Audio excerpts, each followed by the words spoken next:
Assalamualaikum warahmatullahi wabarakatuh. Perkenalkan, nama saya Fatrika Jara, NIM 4215107 dari kampus UBSI.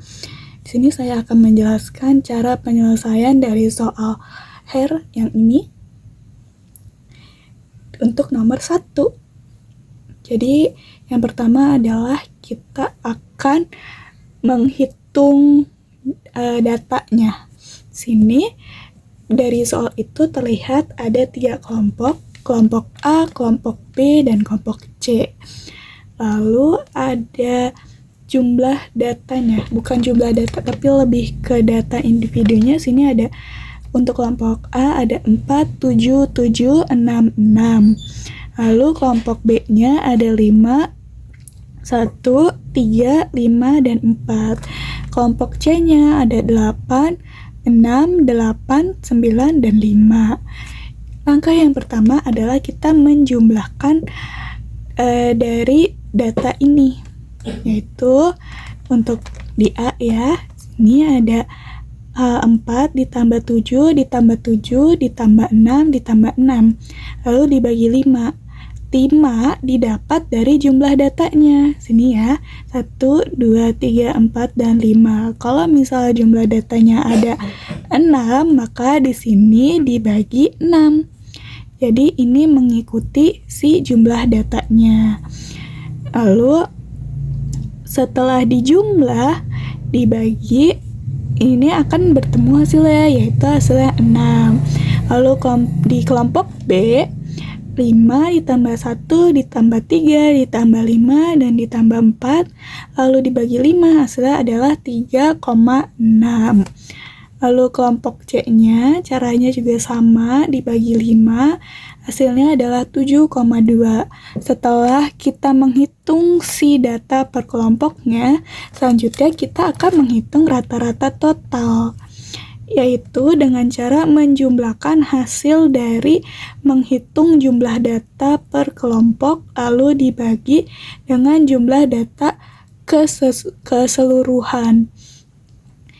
Yaitu sini taruh 6 dari hasil kelompok A, lalu 3,6 dari B, 7,2 dari C, lalu 15 dari mana? 15 didapat tadi ya dari jumlah hasil secara keseluruhan jumlah datanya. Sini 1, 2, 3, 4, 5, 6, 7, 8, 9, 10, 11, 12, 13, 14, dan 15.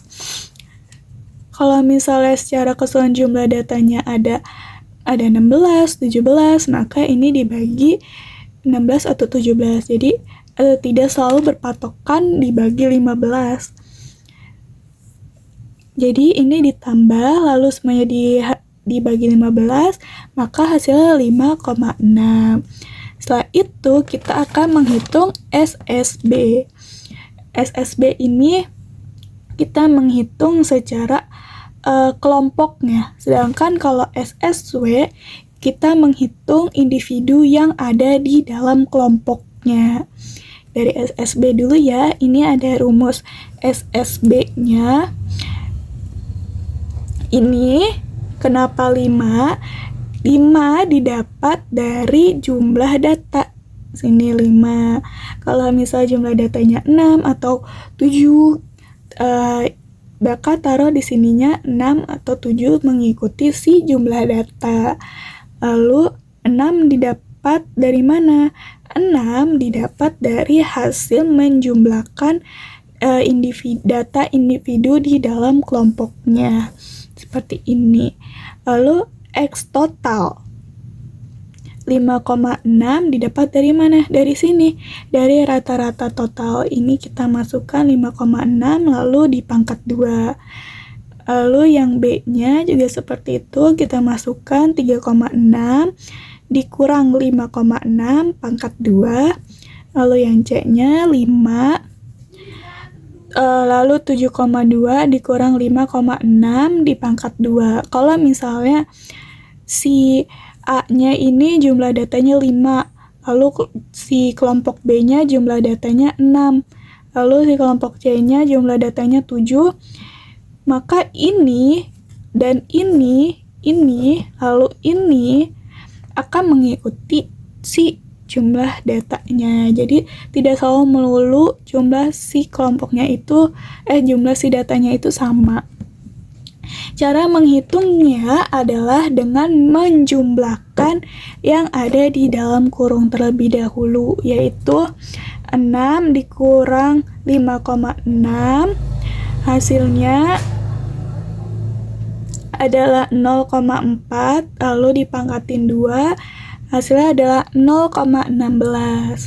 Lalu 3,6 dikurang 5,6, hasilnya 2, dipangkatin 2, hasilnya 4.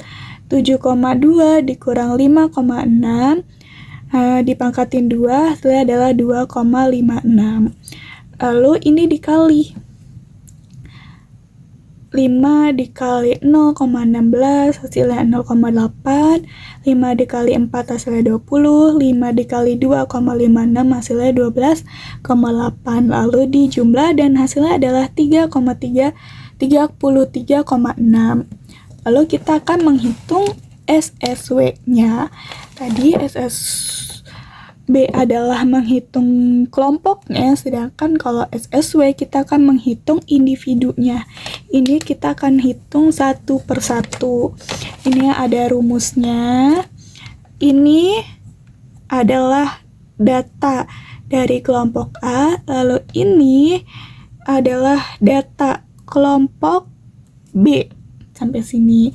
Lalu ini data kelompok C. Semuanya cara menghitungnya sama seperti SSB, yaitu dengan menjumlahkan yang ada di dalam kurung terlebih dahulu, lalu dipangkatin 2.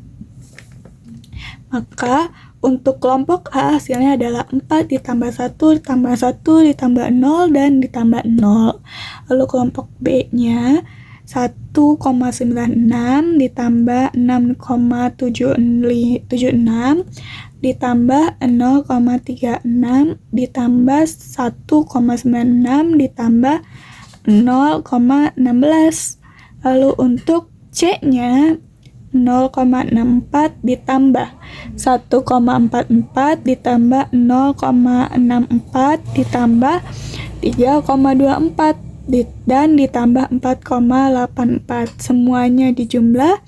Di dalam kurung ini dijumlah terlebih dahulu ya, sesuai dengan yang ada di dalam kurungnya itu.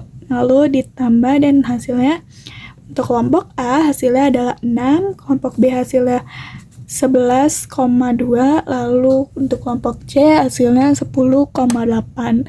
Dijumlah dan hasilnya adalah 28. Lalu kita akan mencari nilai F-nya. Pertama, untuk mencari nilai F-nya, kita harus menghitung rata-rata jumlah kuadrat atau mean squares-nya. Sini MSB, sini ada rumusnya, ESB dibagi dalam kurung K dikurang 1. K ini adalah jumlah kelompok. Kenapa 3? Karena sini kan kelompoknya ada 3. Ada kelompok A, kelompok B, dan kelompok C. SSB-nya tadi nilainya adalah 3,36. Sini masukin 3,36. Dibagi dalam kurung 3 kurang 1 sama dengan kita menghitung di yang ada di dalam kurung dulu ya.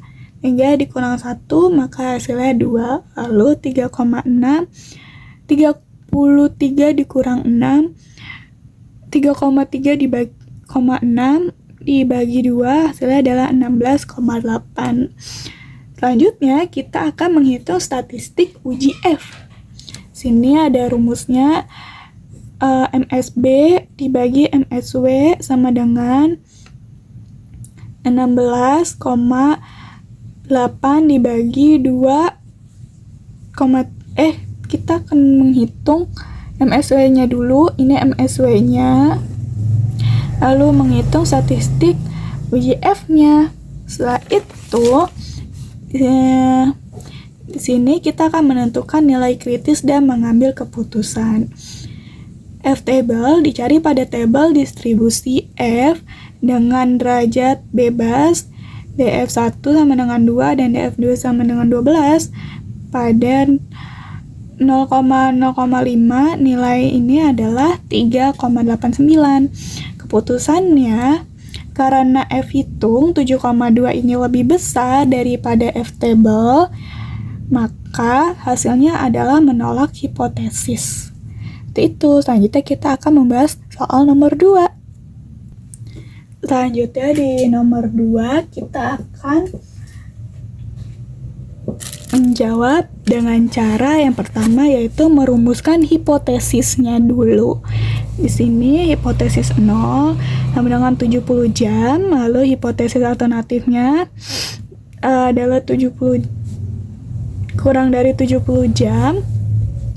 Yaitu selanjutnya adalah menentukan nilai Z. Kenapa kita menggunakan uji Z ini? Karena sampelnya kan jauh lebih besar ya. 40 lebih besar dibandingkan 30, dan simpang baku populasinya diketahui sebagai berikut, yaitu rata-rata sampelnya 72 jam, rata-rata populasi di bawah hipotesis nolnya yaitu 70 jam, simpang bakunya 50 jam, jumlah sampelnya adalah 40. Lalu ini ada rumus menghitung nilai Z. Sini kita masukkan 72 jam untuk rata-rata sampelnya dikurang rata-rata populasi, lalu per 50 adalah simpang bakunya, lalu akar 40 adalah jumlah sampelnya. Lalu kita jumlahkan 72 dikurang 70 hasilnya 2, 50. Akar dari 40 adalah 6,32, lalu 2 per 7,91, maka hasilnya adalah 0,25. Selanjutnya adalah nilai kritis. Tingkat signifikasinya adalah 5,5% atau 0,05. Karena ini adalah uji satu sisi, kita mencari nilai Z pada tabel Z untuk area 0,05 di ekor kiri. Nilai Z kritisnya adalah minus 1,645. Lalu selanjutnya kita akan mengambil keputusan dengan cara sini Z hitungnya 0,25, lalu Z kritisnya adalah min 1,64. Karena 0,25 lebih besar dibandingkan 1 min 1,645, Z hitung tidak lebih kecil dari Z kritis, maka menolak hipotesis. Artinya jawabannya adalah tidak benar. Sekian dari saya. Kalau lebihnya mohon maaf. Wassalamualaikum warahmatullahi wabarakatuh.